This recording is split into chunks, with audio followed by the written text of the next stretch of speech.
Bruno called up Bill Watts, who was booking for Eddie Graham, and wanted me to go to Florida for a while, to go to New York for a while, and then come back again and do some Bruno Protege stuff. And the thing about Florida was, it was the only group in that day who had a television show that showed in Long Island. And so one territory show showed in another territory, and everything else didn't. You had, separate. So the deal I had with Bill Watts was, I'll wrestle in Florida, but on television, I gotta look good, because I can't make Bruno look bad, because it shows in New York. So to make a long story short, I went there for a couple of days. We come to the first TV show, and I'm booked against the Mongol, who was their #1 heel. And I'm thinking, gee, I'm gonna get a good break, or this is gonna be trouble.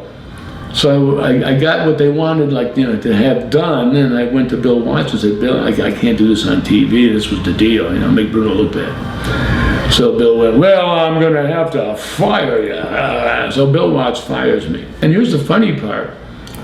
Jim Barnett, yeah, and the Omni was just built.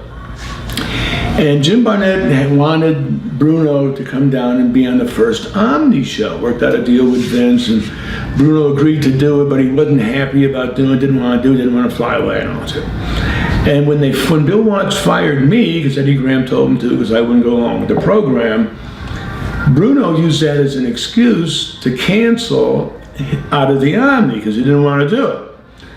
So when Jim Barnett found that out, I got a call like the day later. The grapevine was like this: what the hell did you fire Bruno's kid for? Now he won't come to the Omni. So I get a call from Barnett that flies me up to Atlanta the next day, Saturday morning, to meet with him and offer me a job.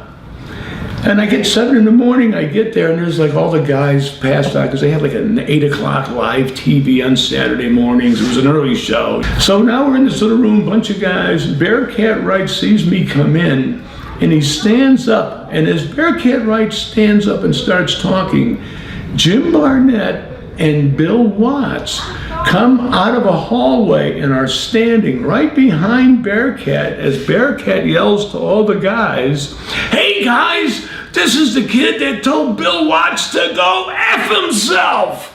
And Bill's standing right there. So I wound up with a job there, and now Bill Watts says to me, and he's made to apologize to me, so Bruno will be happy. But then Bill Watts looks at me and he goes, I'm sorry, I had to fire you. You're a good kid. I'm sorry. Eddie made me do it. And he's biting his tongue because he wants to kill me.